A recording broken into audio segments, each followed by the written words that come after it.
Vítám vás u nového videa. Dnes se podíváme na první kapitolu Harryho Pottera, která však nikdy nespatřila světlo světa. Dnes vám povím, co stojí v rané pracovní verzi knihy Harry Potter a Kámen mudrců. Jediné knihy, kterou J.K. Rowlingová napsala na svém starém elektrickém psacím stroji. Nějaké detaily z tohoto konceptu se dostaly do finální verze knihy, ovšem zjistíte, že je v něm i plno věcí odlišných. První kniha o 11letém chlapci, který zjistí, že je čaroděj, vyšla roku 1997, což už je přes 28 let.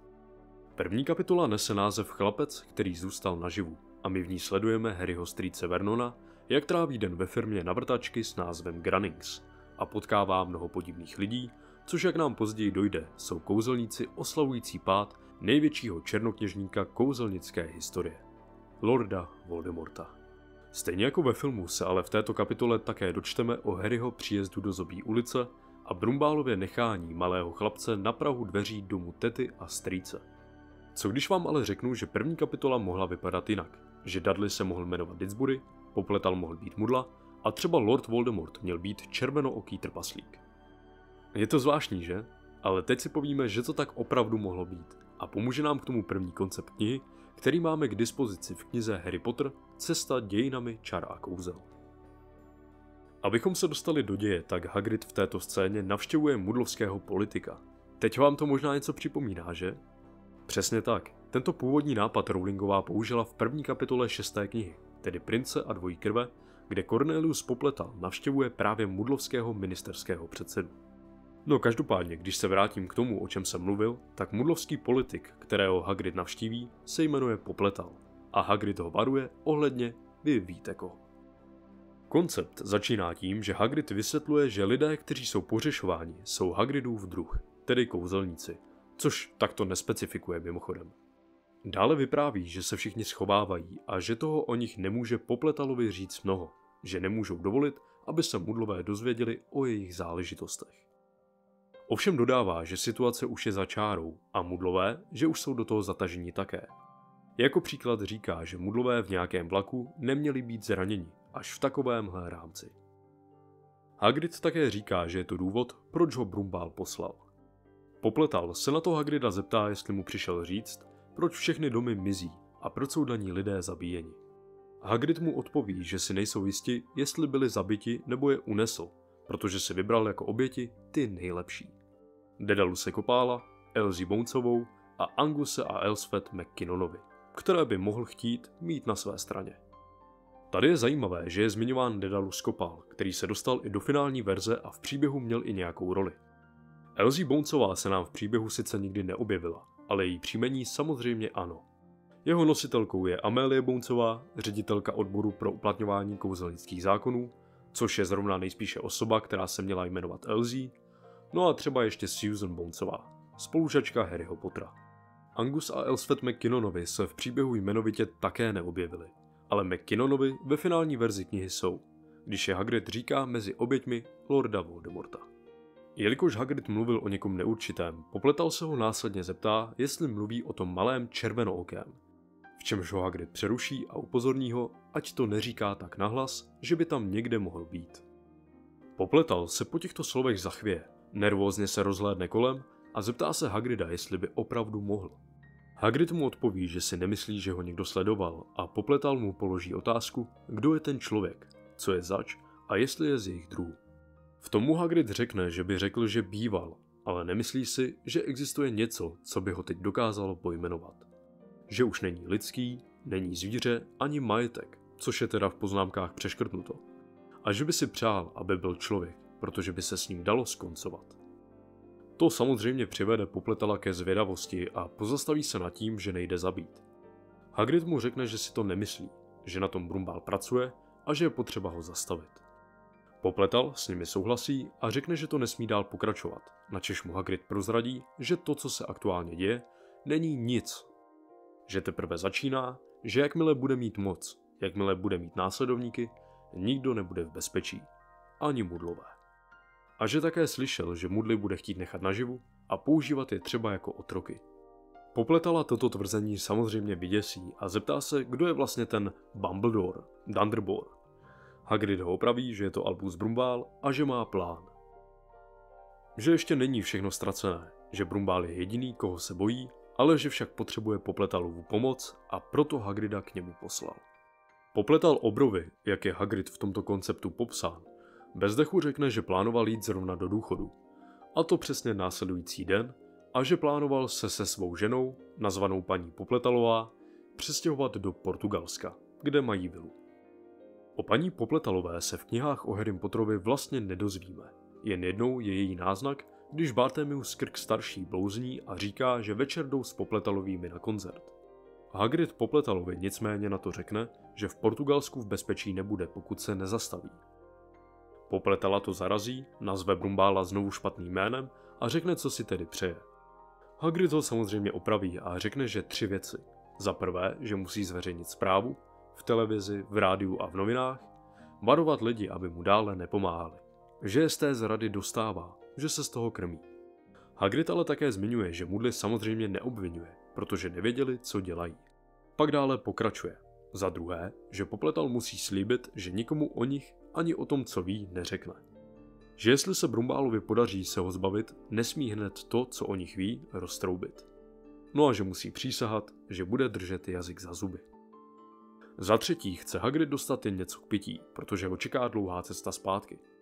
Po těchto slovech se Hagridův obličej rozšíří v úsměv pod jeho divokým plnovousem. Popletal následně nabídne Hagridovi brandy a zeptá se ho, co se stane, když ho ta osoba, věc, přijde hledat. Hagrid mu nekompromisně odpoví, že bude mrtvý, že nikdo nepřežije, když ho napadne, že nikdo nikdy nepřežil. Ale že on je mudla, že o něho zájem nemá. Hagrid dopije sklenici a vytáhne deštník, který je růžový, jako ve finální verzi, ale s tím rozdílem, že má na sobě ještě květiny. Popletal se zeptá na poslední věc, a to na to, jak se ta osoba jmenuje, což Hagrida vystraší a řekne Popletalovi, že tomu říct nemůže, že to nikdy neříkají. Hagrid poté zvedne růžový deštník nad hlavu, Popletal zamrká a Hagrid zmizí. Tím však ještě nekončíme. Právě naopak, za chvíli přijde na řadu i Harryho strýc Vernon Dursley. Popletal samozřejmě po odchodu Hagrida přemýšlel, jestli se nezbláznil. Přece jen mohl být obr čistá halucinace, ovšem sklenice, ze které obr pil brandy, byla skutečná a hlavně byla pořád na stole. Další den Popletal nedovolí sekretářce, aby sklenici uklidila. Obvolá všechny novináře, které zná, a všechny televizní stanice, vybere si svou oblíbenou kravatu a uspořádá tiskovou konferenci. Řekne světu, že se po zemi potuluje zvláštní malý muž. Malý muž s rudýma očima. A veřejnosti řekne, aby byla velmi opatrná a neříkala tomu malému muži, kde kdo bydlí. Když dokončí toto podivné poselství, řekne nějaké otázky, v místnosti je však úplné ticho a všichni si zjevně myslí, že mu přeskočilo. Popletal se následně vrátí do své kanceláře a posadí se, zíraje na obrovu prázdnou sklenici od brandy. Ten poslední člověk, kterého chtěl Popletal v ten moment vidět, byl Vernon Dursley. Dursley měl určitě radost. Dursley si šťastně odškrtával dny do chvíle, kdy bude jmenován ministrem. Teď, když Popletal očividně zešílel. V tom Dursley zaklepe na jeho dveře, vejde, posadí se naproti Popletalovi a řekne, jestli ho navštívil jeden z nich. Popletal se na Dursleyho úžasle podívá a zeptá se ho, jestli to on ví. Dursley mu na to trpce odpoví, že ano, že to věděl už od samého začátku. Že věděl, že jsou mezi obyčejnými lidmi i lidé jako oni, ale nikdy to nikomu neřekl. Lidé si mysleli cokoliv. Většina z nich si opravdu myslela, že je Popletal divný. Faktem však bylo, že se zdálo, jako by se mu podařilo zastavit ty různé podivné nehody. Uplynuly celé 3 týdny a prázdná sklenice od brandy na Popletalově stole mu dodávala odvahu. Ani jeden autobus neulétl, domy po Británii zůstaly tam, kde měly být, a ani vlaky neplavaly. Popletal, který své ženě ani neřekl o obrovi s růžovým deštníkem, čekal a modlil se s prsty skříženými. Přemítal nad tím, jestli mu Brumbál pošle zprávu, kdyby se jim podařilo zbavit se toho rudookého trpaslíka. Nebo jestli to hrozivé ticho znamenalo, že ten trpaslík získal všechny, které chtěl, a chystal se objevit přímo v Popletalově kanceláři a odstranit ho, protože se pokoušel pomoci té druhé straně, ať už šlo o kohokoliv. 3. stránku konceptu máme za sebou a teď už se podíváme na poslední, kdy se setkáváme i s chlapcem, který zůstal naživu. Později jednoho večera, když už všichni odešli domů, se Dursley vplíží do Popletalovy kanceláře s kolébkou, kterou položí na Popletalův stůl. Dítě v kolébce spí a Popletal do ní nervózně nahlédne. Zjistí, že má chlapec na čele řeznou ránu, zvláštně tvarovanou. Vypadala totiž jako blesk. Popletal na to Dursley mu řekne, že předpokládá, že chlapci zůstane jizva, načež mu Dursley řekne, ať si nevšímá nějaké rány, ale ať spíš řekne, co s chlapcem budou dělat. Popletal Vernonovi řekne, že je to přece jasné, že si ho Vernon bude muset vzít samozřejmě domů, že je to jeho synovec, že jeho rodiče zmizeli a co jiného můžou dělat. Že myslel, že nechce, aby nikdo věděl, že má Dursley příbuzné zapojené do všech těch podivných událostí.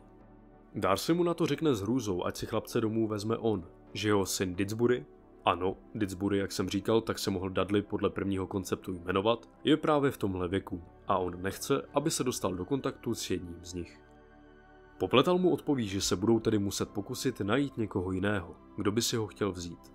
Že bude těžké udržet tuto věc mimo tisk, protože je chlapec jediný, kdo přežil jedno z těch zmizení. A tisk o to bude mít pochopitelně velký zájem. Vernona tato slova přesvědčí, potvrdí, že si chlapce tedy vezme, zvedne kolébku a naštvaně s ní odkráčí místností. Nebojte, pořád ještě nekončíme. Popletal se chystá odejít domů.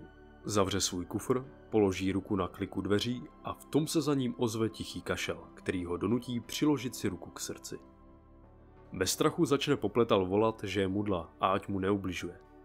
Od postavy se ozve nízkým vrčivým hlasem, že ví, kdo je. A Popletal si v ten moment uvědomí, že je to obr, s kterým se kdysi setkal. Zeptá se ho, co se děje. Vidí, jak obr pláče a popotahuje do velkého puntíkovaného kapesníku.